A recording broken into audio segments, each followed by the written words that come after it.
So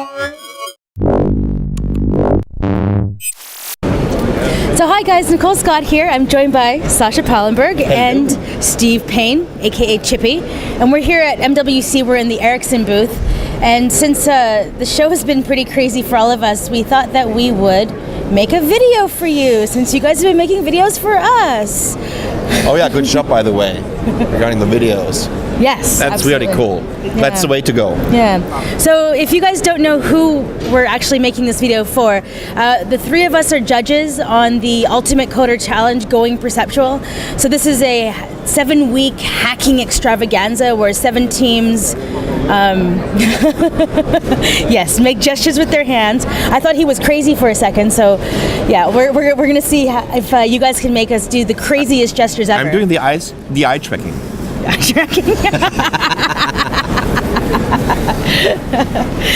So we thought that we would give you a bit of verbal feedback since you guys have been doing such a good job with the videos. So the one that works and touch and 3D. Look at my hand.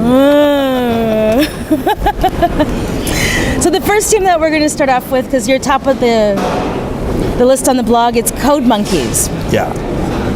So you guys have a game called Stargate Gunship, is it? Stargate Gunship, right? I love it.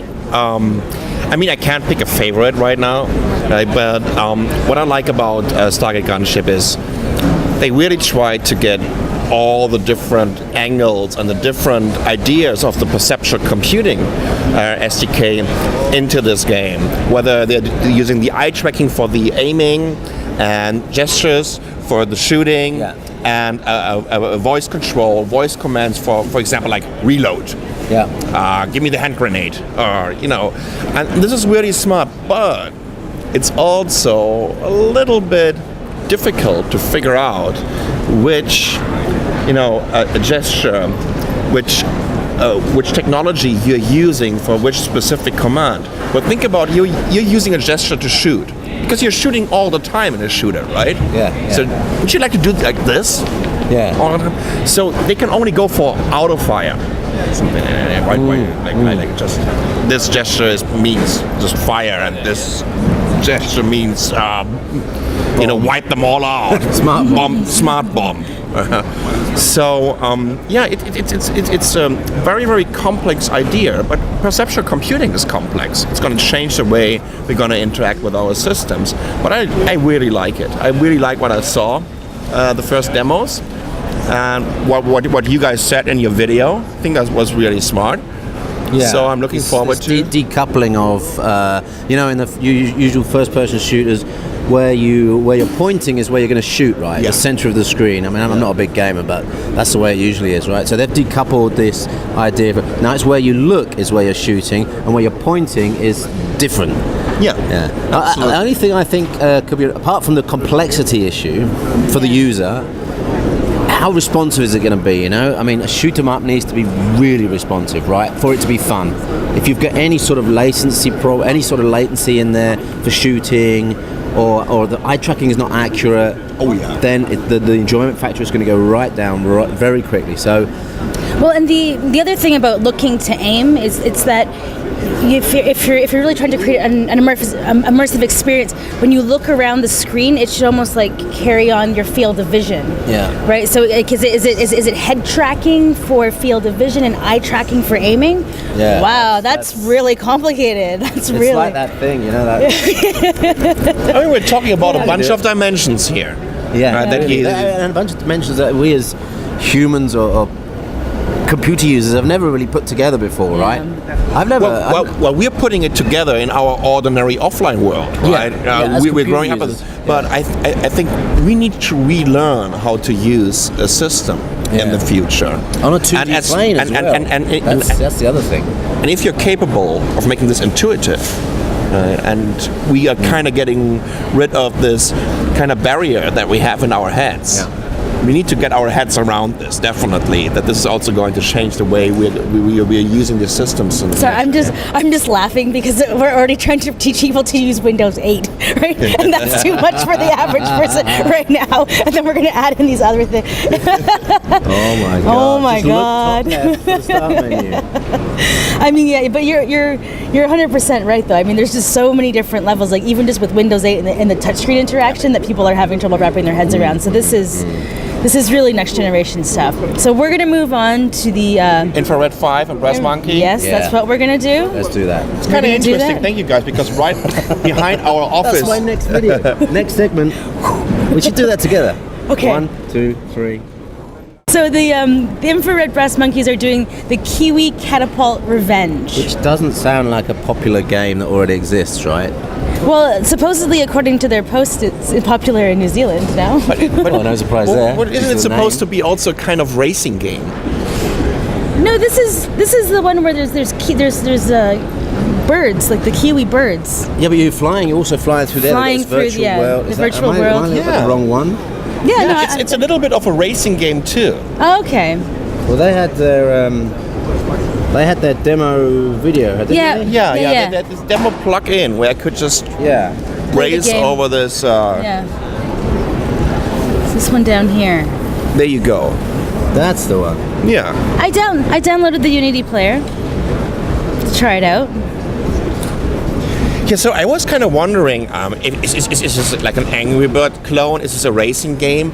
I thought it is more of a genre mix something. So these guys. So let me just check. We're talking about Infrared 5 Brass Monkey, right? Yeah. Yeah. Yes. These are the guys that already have the game in browser using the Unity plugin. The controller is a smartphone for some of their games, right? Yes. And now they want to add head tracking to that as well. So, but that's quite something. A bit like the Code Monkeys, there's a whole lot of stuff. So in this one, there's also the smartphone smartphone accelerometer input, and then you've got the head. So that's another new way of doing it. You know, you've got a controller rather than using your hands. Well, I totally love the idea of having my smartphone as a controller. Because I could put so much extra information of a game onto the smartphone display. Yeah. Right? It is a Plus, secondary display, yeah. it has an accelerometer, it's a gyrometer in there, it has sensors in there, and it has the Voice. speakers in there. Haptics, I mean, yeah. this is actually the most sophisticated game controller you can ever get. I'm wondering why the industry wasn't really picking this up at all. So I really like the idea. And what I saw, to put these 2D objects into a 3D world, this looks so surreal in a good way. Yeah. It looks Yeah. artsy. It Yeah. looks It does look artsy. It does look really nice. I do enjoy the aesthetic in this cat. yeah. Oh yeah, bring the money in. Bring the money in. Next video. Yeah. Next one.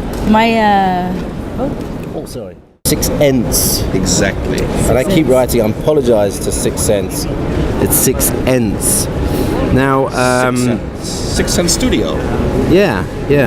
Now these are the guys that are doing the puppet platform, right? yes. Which I really like. And these are the guys that suffered almost the setback this week of the keynote on the PS4 showing almost exactly the same as they were planning. Now I really like the idea that they've kind of slept on that, come in the next day and said, right, actually we're doing this better. And by the end of their post, what I really like is the enthusiasm that they've got. That team seems to be really, really happy with what they've set out to do, where they are, and they just got so much excitement. You can see it in their posts. So I'm sure that's going to rub off on final products, you know. And I'm really looking forward, because I love this idea of the puppets and being able to. That really is going to be. My kids are going to love this one. Yeah, my one thing with it was that when I was a kid, I could never get it to work, and then the strings would get tangled, and then I would spend more time undoing the knots than playing with the marionette. Yeah, well, it's this untangle. you see. Auto untangle, yeah. Yeah. So I watched the PlayStation 4 keynote, so I can really relate to this. It was a good demonstration, of course. It was a great comment. But what I like about the blog posting is, well, basically we just saw a proof of concept here, and you're right. It's like, I mean, look at the whole industry. There isn't only one manufacturer building a laptop. There isn't only one smartphone manufacturer out there. There isn't only one mobile operating system out there that comes with icons with round edges. Well, and like to this day, the amount of Instagram clones that are still newly being released on the market. I mean, coming right after the first one, or at the same time as the first one, that's actually. Are people still using Instagram? Well, it's the filters, right? No, it's just the concept of the filters. Like constantly. Well, as a Windows Phone user, I'm constantly going, God, is there a new, better Instagram clone package? I'm sorry, there's nothing that's going to improve your photos. You still.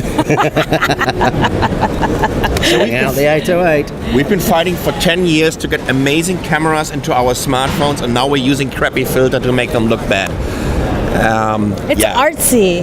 Oh, okay. That's the excuse, is it? So, anyways,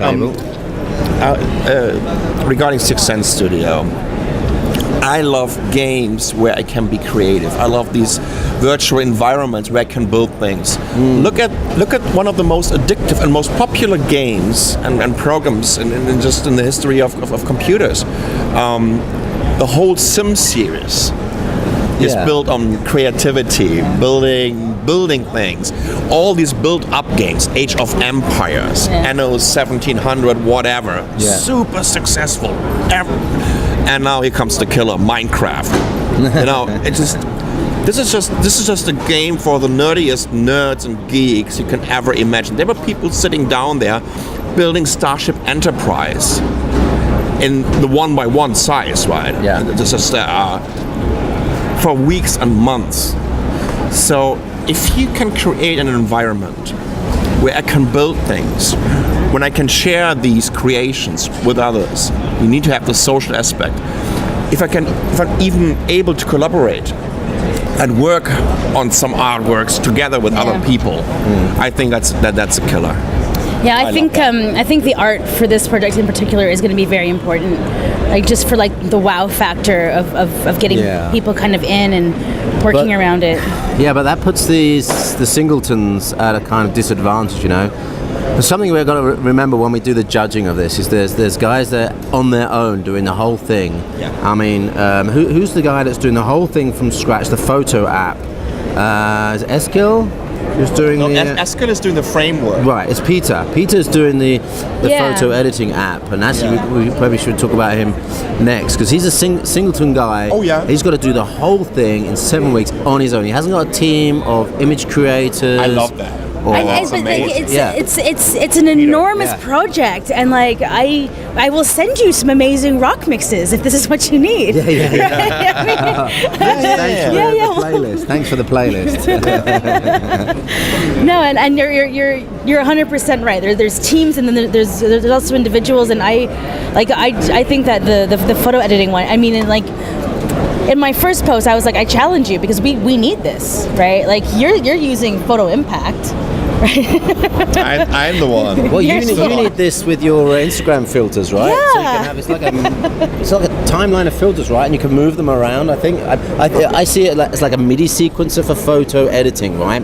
So you got your photos, and then you just put a whole bunch of edits, and then you can move them around. You can change their size or their the impact they have on the photo, and see what sort of happens. And then you can, if you want to go back to the original photo, you can just play that back and get to the original photo. I love that idea. I would love to see his idea as a web service. Not as a local app, but as maybe even as a browser plugin, right? Or as a service, a cloud service that I can connect to. Think about all these guys that are using, whether they're using a smartphone or maybe even a Chromebook, right? Or an Ultrabook where they are only using basically the browser. And kind of outsource everything to the cloud. There is no real decent photo editor in the cloud. Yeah, no, that's actually a really good point, and something that you actually... A simple one, not a complicated. No, I know. But like, Opera was playing around with the idea of a gestures plugin for their browser years ago. They made an ironic video, and then they went, oh wait, everyone took us seriously, we better actually do this. But I know that they've been working on it, because I think that because he's a single developer, I want to see shortcuts and like cheats almost, because like we need. So I really want to see the product get done. You know. So with the current technology that these guys have, can they do in-browser gesture? So will the Unity plugin allow them to do all the 3D tracking in browser as well? I don't know. No, I don't know. So I guess that's what the Brass Monkey guys are aiming for, right? Yeah. Unity plugin in the browser, so the gestures will go through that, and yeah, so it's possible. So you could have a web-based service. Interesting. Interesting. So Peter has done a lot of UI work this week, and that's actually a bit of a theme for the week. There's a lot of UI work going on, and that's especially for the guys that are starting from scratch. That's the number one job, right? Get that UI sorted out. And actually it might be a little bit easier for the guys that start from scratch, because guys that have pre-existing software have pre-existing UIs which may not map perfectly to gestures. Yeah. So, maybe there's a little bit of an advantage for the guys that are starting with from scratch with an app. So, yeah, so Peter's post goes through all that. There's a whole load of coding stuff. He's also working in the Windows Presentation Foundation. Which is different than most of the other Yeah, a lot of the teams, guys are using Unity, so that will be interesting to see how that works. So if you're into that, Windows WPF, definitely check out Peter's post. There's a load of information there. 1, 2, 3. So we're coming back. We're going to be talking about. It totally worked. We're going to be talking about Eskill. So yeah, Peter, Eskill Steinberg. Eskill Steinberg. So you're doing the framework. My input right now is when I was reading the project outline, and the first week and then this week. To be honest, I'm a little confused because there's a lot of big ideas and a lot of big concepts, and I'm not sure how they're playing out in reality. Like, I'm not sure what the logistical points where you're moving forward are. Like, it's a framework, and I thought it was being related back to the games that you'd been developing previously, because you talk about the APIs that are previously existing in your games that are already on the market, that were just released. And so is it just a framework, and how does that show off how does a framework show off the Perceptual Computing SDK? Yeah. Because then somebody else has to do something with your framework. So yeah, we spoke about this yesterday, didn't we? And actually, we had two slightly different ideas of what Eskill was trying to do. So maybe Eskill needs to just, in the next post, just give us a very, very brief summary of what you're going to do and what's going to come out the bottom. Is it going to be a presentation of how gestures can be used with the Ultrabook, or is it a framework on which someone else can do the demonstration? Because the whole idea of this project is obviously to showcase what's possible, and although a framework for a gesture input for user interface might be a fantastic project, it may not have the desired sort of result in terms of this competition, right? Yeah. Please take my hand and walk me through. Yeah. I need some hand holding right now, I think. Hand gesture. Hand gesture holding. So who's next? Should we do Lee? Crazy Lee. Crazy Lee. Yeah. Very verbosely. I love this one. His post starts off the day in the life of a coder, and it starts off at like 1:30 in the morning. It starts at 1:30 in the morning, stops about 4, and then restarts at 7 a.m. That's just a classic. Brilliantly well done. But so Lee is doing something I find personally really, really interesting. So he's taken the 3D representation in terms of data and inputting that into a kind of video conferencing scenario where, rather than sending video image of the face, he's going to be sending a representation of the face through to the other end and then recreating that face. And that could be a very professional recreation, it could be a fun recreation, or it could be a recreation that you can choose yourself. So you could map yourself onto Mickey Mouse's face or something. And there's that fun aspect of it. There's also this aspect that it could be a very, very low data rate video conferencing stream, so it has applications in other places as well. So where you haven't got high bandwidth, you could actually do video conferencing over very, very low bandwidths by just sending the data and then recreating the face at the other side, because you could actually potentially map it onto your own face at the other end. Yeah. Which, I mean, it would look a little bit weird, it wouldn't be perfect, but it would be way, way better than what's possible on low bandwidths right now. Well, my favorite application is Skype, and I've been on Google Hangouts since Google Plus started. I've been always missing a couple of features. I mean, you've been referring to what Cyberlink did, with some additional webcam software. Microsoft also did it. I could get some funny hats on me. Yeah, well, you can. I could do that, absolutely. And there are some plugins for Google Plus where, for example, can just place a title with my name on the bottom of the picture. But it all felt like being a kind of additional better status plugin, nothing that really excited me. And teleconferencing, online collaboration, communication, video conferencing is such a huge market. It's one of the biggest market in the world. I guess it seems only Skype can kind of handle it right now. Yeah. Even though Google Plus is big, right? You should never underestimate this. But has anyone ever done a Facebook one-to-one hangout thingy? No. Why should I do that? Do chat on Facebook. Yeah. Yeah, I try to keep it off because I'm like, I have too many people I don't know. Yeah. So the market is huge.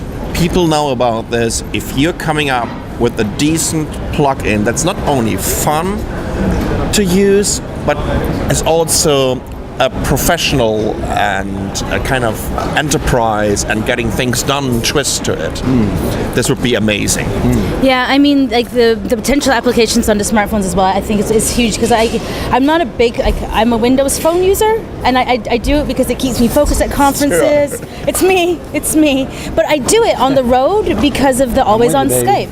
Symbian. Yeah, no, but I mean, I pay for the US Skype number, and it's always on, no matter where I am, and it's zero battery drain, and people can call me no matter what country I'm in. That's really cool. Yeah. It's really cool, and so imagine the same application on different platforms, smartphone platforms as well. Or I know it's an Ultrabook challenge, but I mean the implications of what you're trying to do. They just have such far reaches that you could continue on with this after the next 7 weeks and know that you're going somewhere good. Yeah. Right. And that's the really exciting thing I think about this project. Yeah. And of course Lee's crazy posts. Yeah, your crazy posts. Yeah. Keep it up, Lee. You gotta be careful, mate. All right. So who's up next? Simian Squared. Simian Squared. The clay people. Oh, the clay people. Yes. Oh, my love. I know. My darling. I like these ghosts. For your touch. Okay. Yes. I mean, it's 11:54 midday in Barcelona. I'm not sure what they had in their coffees. They're setting up lunch. Guys, so we're actually doing this. Yeah, we're doing this from the Ericsson booth, and guys, this is the most amazing booth we've ever seen. Hey, right? So it's the most amazing booth we've ever seen, and it's like a small city. There's people with bicycling around, handing out food. It's unbelievable. Yeah. Right? They So have anyways, amazing breakfast. Amazing great breakfast. lunch. We're gonna see lunch in a second. And I think it's one of the most welcoming booths I've ever seen in the last 10 years. Yeah, absolutely. So we're doing Simian Squared now. Simian Squared. This is the pottery application. Yeah. I like that you're not going for the realistic use of clay. Kind of, actually, but I guess the thing that I brought up was I like the idea of there's the 10-finger point recognition with the camera. Yeah. Right, and so we're molding the clay, but then I for some reason if you've ever done pottery, you can reach inside. Isn't that what it's all about? But you can reach inside and pull up the clay. Exactly. Right, and you can pull up the clay. How's that going to work? Right, Because effectively you've only got. They could have a gesture for this. Right? Yeah. So I mean, but this is something we're going to have to see because that's a big part of pottery, right? So you can sculpt it up and then you can kind of lift it up. And I know you don't want to be realistic. You're going for the relaxation effect, kind of, I guess. But I mean, but this is something that if it's a pottery app, that you have to have this available. It's going to be a challenge how to use the 3D camera in here, and how to use gesture control, to finally kind of get the molding done, right, of your pottery. I'm very excited to see this. I'm very excited to play around with it. Plus, on top of it, they need to make sure that this is in an environment that is inviting. Like the Ericsson booth over here. Like the Ericsson. Gosh, we pitched Ericsson now. They better love us. Pottery seems to me so relaxing. it's like I'm meeting my therapist. I don't have any therapist. Yeah, you said it. I've been working together with her for 4 years, and I don't have any therapist so far. She's got 5. You got none. She's got 5. So I want to have a relaxing environment. I want to have relaxing music, and it could be even something very surreal, a fantasy world, right? Make something new, something completely new, and therefore I would guess, I would just love to see it. I just would love to see what. I mean, it can't be just a pottery sim. Yeah. But even Right. that, I find weirdly interesting. A pottery sim. I mean, in the same way that people find those train simulator programs interesting, you know. I don't find those interesting. Maybe I'm a pottery geek, or maybe pottery geek. But no, on a serious note, the one thing about this one though is there's going to be a lot of computational work here. So this is going to be one that might really need all the power of the Ultrabook, you know, because there's a lot of computational work. You've got all the gestures, and getting that 3D modeling going in real time, spinning with the gesture control. To me, is you know, that's going to take a lot of CPU. And I think with bicycles driving around. Yeah, people with bicycles. Yeah, there's a girl with a bike right over here. Yeah, it's unbelievable. So the computational aspect of that one, I think, there's quite a challenge there. So the two guys from London, I think, have a bit on their hands. I love the graphics they're doing on their posts, you know, that show, the pencil sketches of what they're doing. Yeah. That's really good stuff. These guys are really sort of professional on the art side of it. So I'm really interested to see what they come up with there. Absolutely. So who's up next? But that's it. We've done them all, I think. So we've done Peter, we've done Code Monkeys, we've done Simian Squared, Eskill, Sixth Sense Lee, and Brass Monkey, and that was all of them. The 7 guys, and they've got how many? 5 weeks left, plus a break week in between. This is they have some pressure, definitely. Yeah, they really have some pressure. But I think it's worth it. And okay, I need to add something else. I think it was in the Brass Monkey guys. They were talking about sharing and talking to the other competitors and challengers. Yeah. And I think this is very important. Because all your creations and all the projects that you're working on are so different from each other. So just share your ideas. Maybe share your workarounds. Share, some code snippets if you find them. It's gonna help us. Sharing is caring. Sharing is caring. And it's gonna help all of you guys out there. Oh, the one thing that I do want to add, everyone who's gotten into the gaze tracking, right? That's super interesting, right? Oh, wow. But I think the killer app of the whole Perceptual Computing SDK is the gaze tracking and the pupil tracking. I had no idea that they could attempt to track the pupil as well as the gaze, right? And the future implications for tech in general, this is where we're going to start to see all the stuff that scares the crap out of me, and I'm not sure that I want. Like when I'm surfing a web page and then it sees that I automatically looked at the dresses first, and then I looked at this color first, and then the following page is more tailored all seamlessly. I mean, this is when we're starting to get into the true Minority Report, not just the gesture hand stuff, the actual scary stuff of the Minority Report. Yeah. And so it's here. Right, and you guys are tracking that, but I think, but I think that I want to read more about this. Yeah, right, just in general. I think it was Brass Monkeys that found that they could actually work out where the pupils were. Yeah, that's amazing. That's amazing. I don't know if they're going to have the accuracy to do it. I mean, I would if I was maybe part of one of those teams. Not in the beta SDK. I mean, when we started our little video, we've been talking about accuracy and latency, especially on a shooter game. But in my opinion, there are ways to work around this issue. If the camera is too slow, if the camera technology right now is too slow, then make sure that you're optimizing your shooter for it.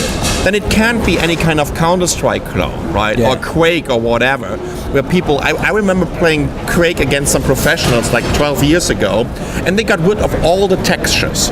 It was just only one color in there, so that they can run it at 180 frames a second, right? And that they're not getting disturbed by anything else that is in this world, right? It was all about just seeing your enemy and taking it down. Optimization for the then experience. your shooter needs to look a little bit different. It can't be so super fast, but there are other ways to make it exciting then. Jelly World. It needs to be Jelly World or Goo World, where everything was really slow. Prince Valium is in the house.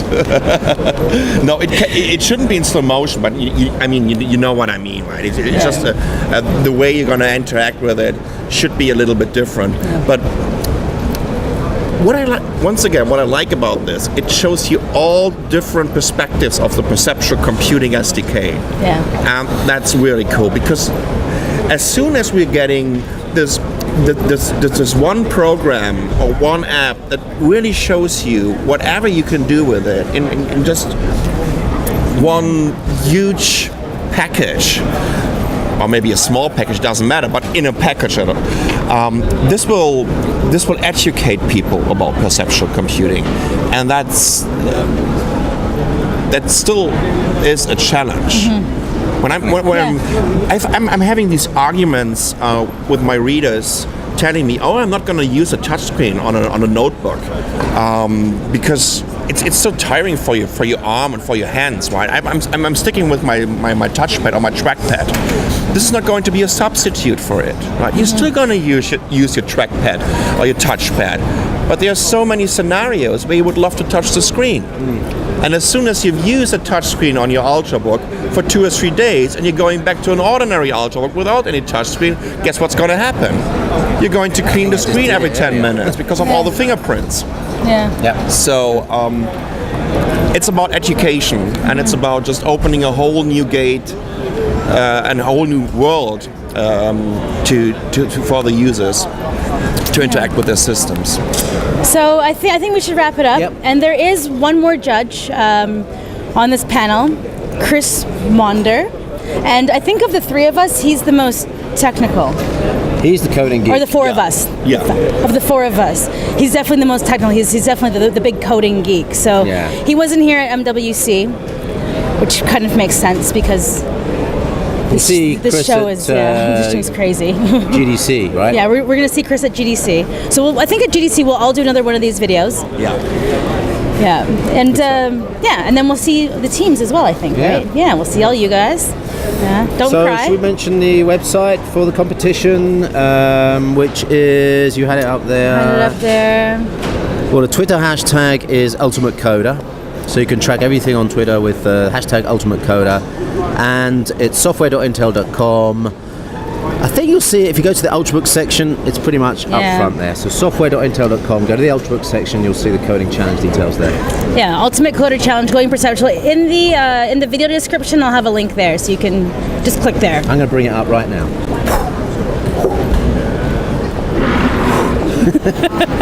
I'm doing the eye train.